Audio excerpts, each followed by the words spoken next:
In the early 1960s, Boston became a city held hostage by an unseen predator. Women lived in constant fear, locking their doors and windows, yet somehow the killer always found a way in.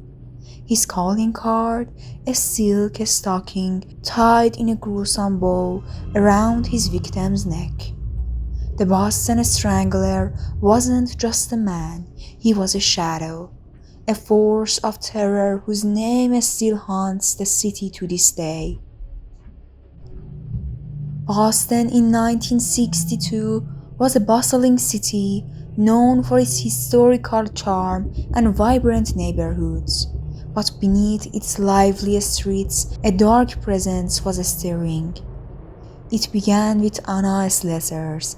A 55-year-old seamstress found lifeless in her apartment.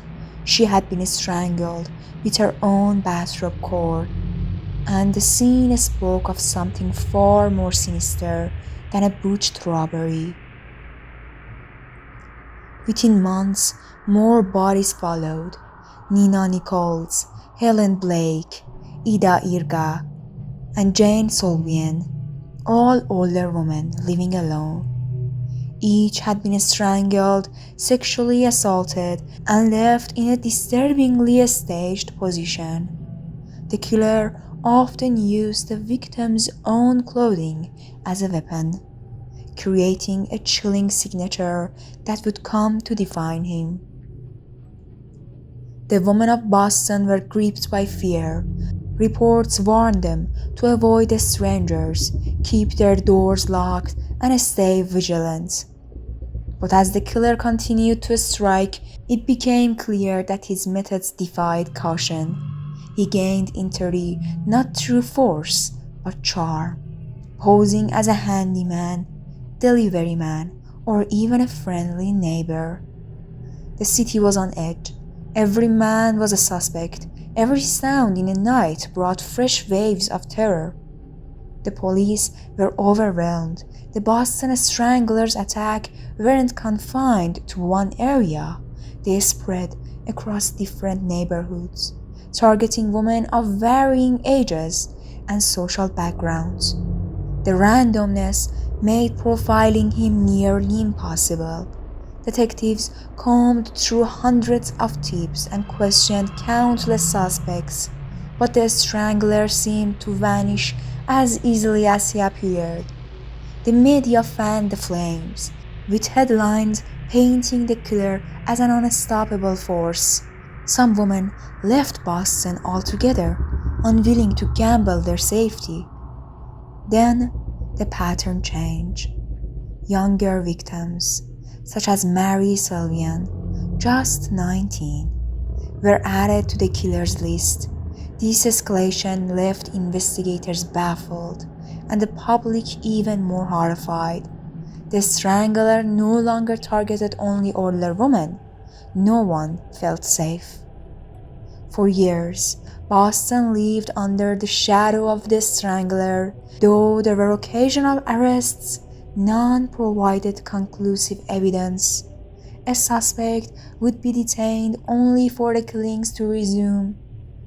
As time dragged on, hope for resolution waned, and the city seemed resigned to the idea that the killer would never be caught. In 1964, Albert DeSalvo, a man with a history of petty crime and mental illness, was arrested on unrelated charges. During his time in custody, DeSalvo confessed to being the Boston Strangler. His chilling accounts of the murders aligned with the evidence, and his demeanor, calm, calculating, and disturbingly proud, sent shockwaves through law enforcement. Yet, despite his confession, doubts lingered. DeSalvo was never formally charged with the murders due to the lack of physical evidence tying him to the crime scenes. He was convicted for other crimes and sent to prison, where he was eventually killed by a fellow inmate in 1973. In 2013, DNA evidence linked DeSalvo to the murder of Mary Sylvian, finally confirming his involvement in at least one of the Boston Strangler's murders. But questions remain. Was DeSalvo truly responsible for all 13 murders attributed to the Strangler?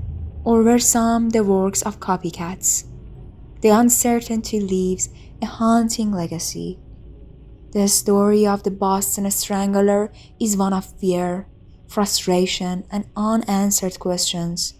For years, the women of Boston lived in terror, haunted by a killer who seemed untouchable. Though justice came, it arrived too late for many, and the full truth may never be known. The case serves as a chilling reminder of how one individual's cruelty can shatter an entire city's sense of safety. The shadow of the Boston Strangler may have faded, but for those who lived through his reign of terror, it will never fully disappear.